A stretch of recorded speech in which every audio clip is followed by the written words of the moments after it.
It's really sort of settling into a pattern now. Quite a lot of boredom, to be honest. Obviously lots and lots of time at home. Spain's death toll's big today. I think it's 864. President Trump has been up in the ante. Finally seems to be grasping the seriousness. He's telling people it's a matter of life or death. They must follow the guidelines.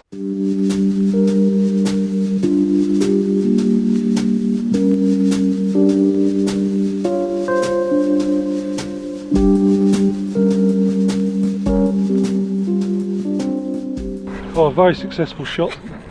Managed to get everything on the shopping list, but I do have a major problem looming, and that is I couldn't fit beer in my bag.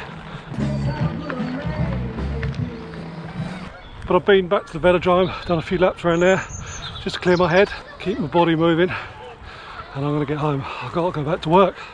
Got to say, I've seen a lot of people and a lot of cars out on this short trip. Well, another day, another bike ride, another short one again, on my own obviously, and I'm having to go to the shops again. Hadn't planned on this, but it's looking very likely I've got to work tomorrow. And when I say work, I mean leave the house. There's an emergency job that's come up at work and they need people on site. So I want to go and get myself some food for tomorrow. I'm going to be a long day tomorrow. Well, I've got myself some food for tomorrow, but it could be a long day. Not 100% going, but I will know later this afternoon. As for the latest updates, Spain is getting it really bad now. They had 950 deaths in a single day yesterday. The UK, well, we've had over 500 deaths in the last 24 hours. And the other concern I have, problem I have, if you can call it that really, is my hair. Not the colour, not the grey, in fact it's getting longer and longer. Kids are desperate to cut it.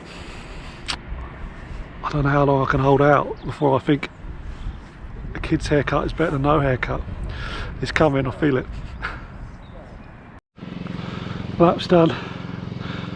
I really should get that on Strava, see what my times are around there, and then maybe push myself to go a bit harder.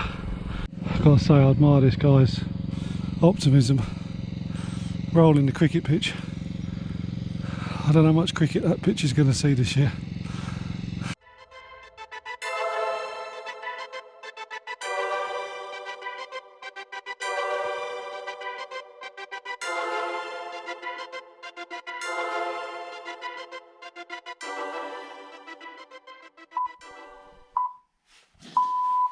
BBC News at 2 o'clock. One of the UK's top health officials has admitted that everyone involved is frustrated by the low number of tests being carried out to detect the coronavirus. The Emeritus Medical Director of Public Health England, Professor Paul Cosford, insists that measures are in place to increase testing for NHS workers. Further concerns have been raised about the government's... It's 7:45 in the morning, and this is the main London road going into Brighton. As you can see, rush hour, pretty quiet. I haven't had to go to work today, that's been cancelled, well, postponed. They're now saying they might need me on Sunday, so I'm not out of the woods on that one yet. And the grim reading continues on the coronavirus. The worldwide peak has now gone over 1 million people, 1 million confirmed cases. She's not one of them. And America's broken a new record, 1,169 deaths in a single day. Spain's not far behind, 950, so they're still getting it really bad.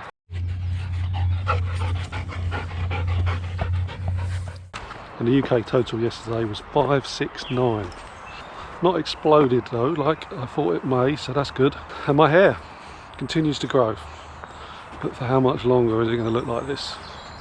Pressure's building. Good girl, good girl.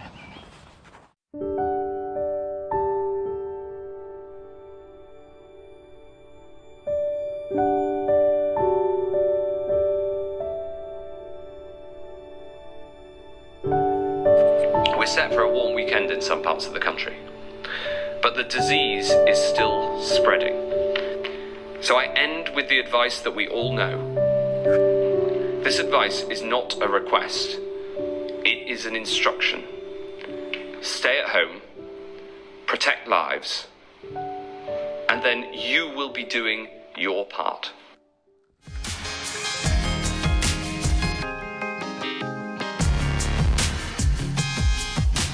Well, it's a beautiful spring day and the government's seriously worried this is going to get people outside and mingling more when they don't want that at all.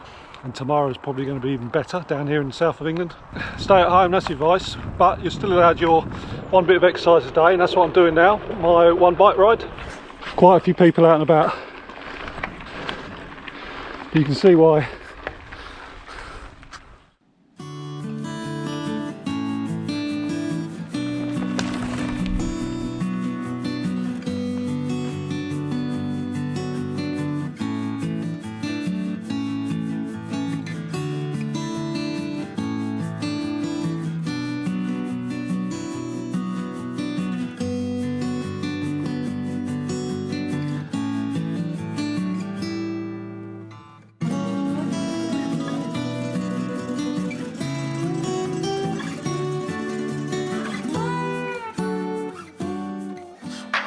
President Trump warns Americans to prepare for a big increase in the number of coronavirus deaths.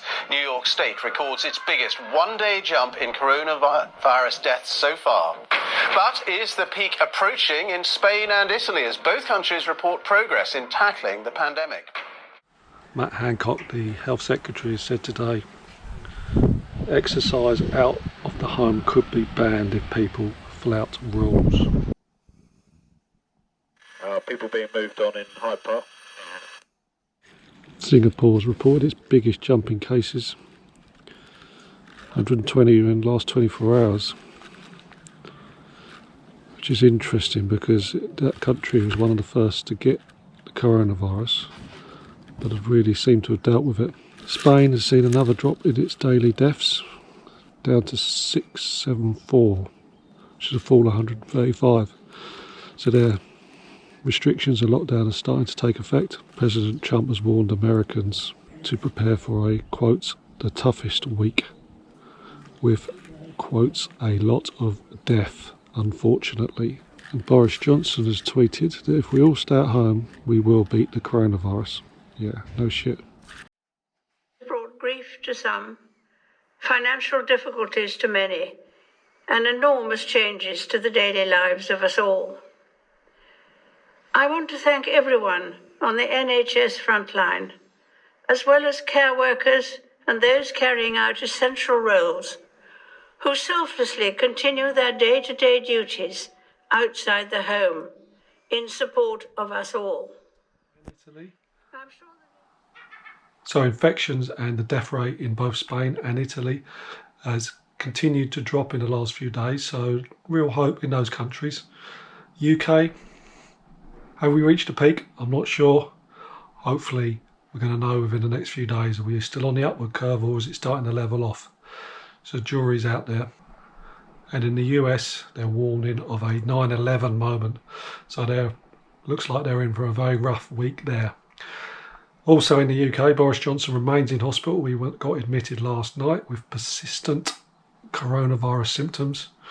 And he's still there. So no further update on him at the moment.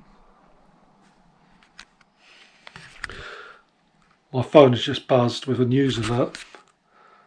Boris Johnson has been moved into intensive care as his symptoms worsen. Spokesman says he's been taken on advice of his medical team. Wow. They were telling us today how he was doing fine, he was still working, and now he's in intensive care, so very worrying times for him and his family. Well, people in the UK are waking up to the quite shocking news really that Boris Johnson has been taken into intensive care. His conditions worsened. That news broke late last night, and I think it will worry a lot of people for a number of reasons really. One, he's only 55. Oh, good catch. So he's not in that perceived risk group, you know, sort of over 70s or over 80s. Plus you would think he would have had access to the absolute best medical advice from day one. Yet here he is, still ended up in intensive care. It just reminds you that there is no treatment for this virus, really. It's about treating the symptoms, not the disease. But another breaking news overnight. Donald Trump apparently has said he's asked two, quotes, genius companies to contact London to offer their assistance.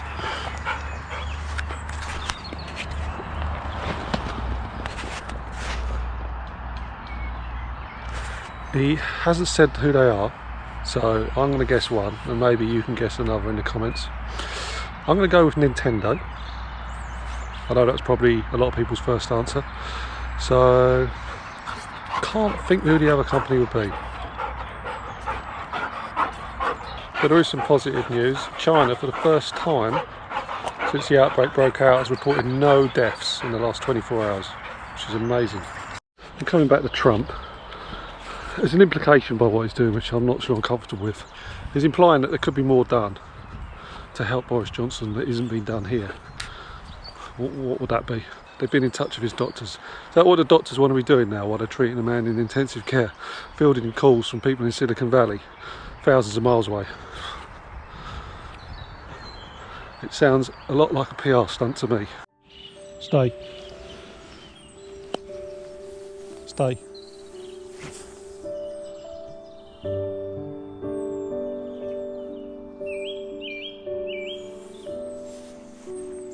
Sit. On the command of three. I want you to go and collect the ball and bring it straight back to me. 1, 2, fetch.